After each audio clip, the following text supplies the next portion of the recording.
പ്രതിസന്ധികളെ അതിജീവിച്ച് മുന്നോട്ട് വന്നവരെ നമ്മളെന്നും വളരെ അത്ഭുതത്തോടെ തന്നെ നോക്കിയിട്ടുണ്ട്. തകർന്ന തൻ്റെ ബിസിനസ് വീണ്ടും കെട്ടിപ്പടുത്ത ഒരു വനിതയുടെ കഥയാണ് ഇനി പറയാൻ പോകുന്നത്. വയനാട് കണിയമ്പറ്റയിലെ വസ്ത്രവ്യാപാരി ഷംല പ്രതിസന്ധികളെ എങ്ങനെ അതിജീവിച്ചു എന്ന് കണ്ടുള്ളൂ. വയനാട് ജില്ലയിലെ കണിയാമ്പറ്റയിലെ ഷംലയുടെ കഥ കേട്ടാലോ. വസ്ത്രവ്യാപാരവുമായി കഴിഞ്ഞ 10 വർഷമായി മുന്നോട്ട് പോവുകയാണ് ഷംല. എന്നാൽ കൃത്യം 4 മാസം മുമ്പ്, അതായത് നവംബർ 8-ന് വലിയൊരു തിരിച്ചടിയാണ് ഷംലയ്ക്കും ഷംലയുടെ സ്ഥാപനത്തിനും നേരിടേണ്ടി വന്നത്.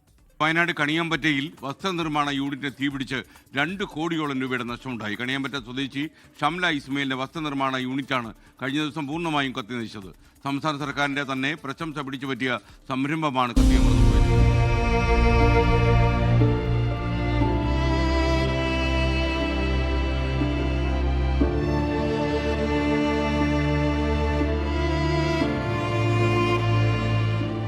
4 മാസം പിന്നിടുമ്പോൾ ഷംലയ്ക്കും ഷംലയുടെ സ്ഥാപനത്തിനും എന്ത് സംഭവിച്ചു?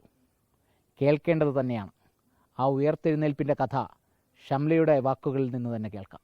പക്ഷെ ഇന്ന് ഒരുപാട് സന്തോഷത്തോടുകൂടി ഞാൻ ഇവിടെ നിൽക്കുന്നത് കേരള സർക്കാരിൻ്റെ വലിയൊരു സഹായത്തോടു കൂടി 4 മാസം കഴിഞ്ഞിട്ടും ഇത് ഒരിക്കലും ഇത്ര പെട്ടെന്ന് സ്റ്റാർട്ട് ചെയ്യാൻ എനിക്ക് ഒരിക്കലും കഴിയില്ലെന്നൊരു സ്റ്റേജിൽ നിൽക്കുമ്പോഴാണ് ഒരു മുഖാമുഖം എന്ന പരിപാടിയിൽ ഗോവിന്ദമാഷെ കാണുകയും സാർ എൻ്റെ സംരംഭം എനിക്ക് വീണ്ടും തുടങ്ങാൻ സർക്കാരിൻ്റെ എന്തെങ്കിലും സഹായം കിട്ടുമോ ചോദിച്ച്.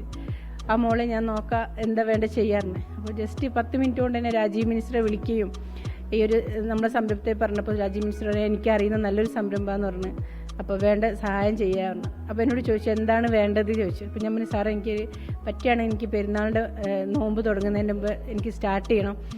കാരണം നോമ്പിൻ്റെ വർക്കുകളൊക്കെ ഒരുപാട് കിട്ടിയതാണ്. അപ്പോൾ അത് കംപ്ലീറ്റ് ആക്കി എനിക്കൊരു ഈ ഒരു വലിയൊരു നഷ്ടത്തെ എനിക്ക് 2 കോടി നഷ്ടത്തിൻ്റെ അടുത്ത് വന്നിട്ടുണ്ട്. എന്നാൽ അത്രത്തില്ലെങ്കിൽ എനിക്ക് കുറേയൊക്കെ പിടിച്ചിക്കാൻ കഴിയായിരുന്നു. പക്ഷേ നോമ്പ് സ്റ്റാർട്ടിങ്ങിന് എനിക്ക് തുടങ്ങാൻ കഴിയണം സാറേ.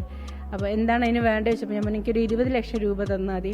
3-ാമത്തെ ദിവസം തന്നെ CPM-ൻ്റെ പ്രവർത്തകരൊക്കെ വന്ന്, പ്രത്യേകിച്ച് റഫീഖ് സാറ് വന്നിട്ട് എൻ്റെ കയ്യിലേക്ക് 3 ലക്ഷം രൂപ തന്നിട്ട് പറഞ്ഞ് പണി സ്റ്റാർട്ട് ചെയ്തോ എന്ന് പറഞ്ഞു. വാക്കുകളിൽ ഒതുങ്ങാത്ത നന്ദിയാണ് കേരള സർക്കാരിനോട്, പ്രത്യേക രാജീവ് സാറിനോട്.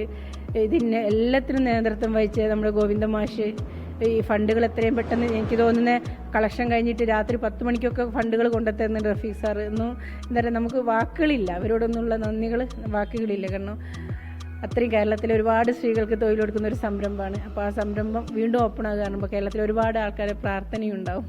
എല്ലാം നഷ്ടപ്പെട്ട വേദനയും പേറി ശിഷ്ടകാലം കഴിച്ചു കൂട്ടുന്ന മനുഷ്യന്മാർക്കിടയിൽ ഇത്തരം വനിതകൾ വലിയ പ്രചോദനമാണ്. എന്തൊക്കെ സംഭവിച്ചാലും ഇനിയൊരംഗത്തിന് ബാല്യമുണ്ട് എന്ന് ഉറക്കെ വിളിച്ചു പറയുന്ന ഈ വനിതകൾ എന്നും ഒരു ഉദാഹരണമാണ്. വയനാട്ടിൽ നിന്നും ക്യാമറമാൻ മനു ദാമോദരനും പ്രകാശൻ പള്ളത്തിനുമൊപ്പം കാളിദാസൻ ദേവദത്തം, 24 വയനാട്. ലോകത്തെവിടെയായാലും ഏത് സമയത്തും 24 വാർത്തകളും ഓഗ്മെന്റഡ് റിയാലിറ്റി പാക്കേജുകളും എക്സ്പ്ലെയിനറുകളും വിശദമായി കാണാൻ ഞങ്ങളുടെ യൂട്യൂബ് ചാനൽ നിങ്ങൾക്ക് സബ്സ്ക്രൈബ് ചെയ്യാം.